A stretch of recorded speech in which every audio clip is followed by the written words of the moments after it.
Bu arada o günkü videoya bir açıqlama gətirim. Mən üstümə iş görüb video çəkmişsiniz ki, Nail bəy yeni ofisdə yoxdur, məzuniyyət istəyəcək. Mən həmən görə bir ki, insafla danışsaq gömrükdə idim mən. Ola bilər, ola bilər. Olur da belə şeylər. Halalçılıq yaxşı şeydir. Heç nə, çəkək indi videomuzu. Çünki Toyota Camry modellərinin yalnız hibrid mühərriki olanını gətirmək sərf edirdi. O da 2026-cı il yanvarın 1-nədək ƏDV-dən azad olduğu üçün cəmsi gömrük rəsmiləşdirmə 8400 manat idi. Bu hansı ki, Lexusun həm bəzi modellərinə aid idi. Hal-hazırda, yəni digər şirkətlərdə baxsaz, görərsiniz ki, yəni heç kim demək olar ki, Camry almır. Bu barədə, yəni o modelin təmiri ilə məşğul olan ustalara müraciət olunsa daha yaxşı olar. Çünki qanunvericiliyə əsasən biz o maşını istəsək də gətirə bilmirik. Minimum 2016-cı ilin avtomobilini gətirmək olar. Ona görə o maşın barəsində dəqiq rəy vermək düzgün olmaz. Amma beynəlxalq rəylərə baxıb araşdırıb bir nəticəyə gələ bilər müştəri özü.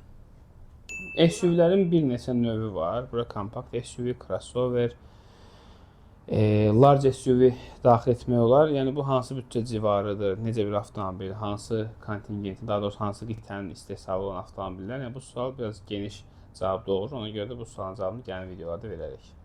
20 manat yox, 2000 manat civarı fərq edə bilər maksimum. Nəzərə çatdıraq ki, yəni bu modeldən asılı necə bir maşın istəyirsiniz? Yəni elə avtomobil olub ki, yerli bazarda qiyməti 25 mindir. Biz bunu 18-19 min manata qədər gətirmişik. Bəli, elə avtomobillər də var ki, yerli bazardan çox aşağı bir fərqə gəlir. O avtomobilləri sərf etmir. Zaten biz bunu hər dəfə qeyd edirik. Amma 20 manat yox, heç bir 30 manat. 20 manat yox. 30 manat. Aradakı bu 7-8 il fərqini də nəzərə almaq lazımdır. Yəni o pula burada alacağınız Honda Civic maksimum 2011-2012-ci ildir. Və segment olaraq bizim dediyimiz maşınlardan bir aşağı segment sayılır. Yenə də burada seçim Bəli, Nail bəyin sözünə əlavə olaraq deyə bilərəm ki, 18 min manata sadə komplektasiya bir Insight-ın Bakı təhvili mümkündür. Bütün xərclər daxil. Hansı ki, il 2018-dən. Hansı ki, il 2018-dən daha yuxarı. Amma yerli bazarda 25 min manatdan aşağı yoxdur axı.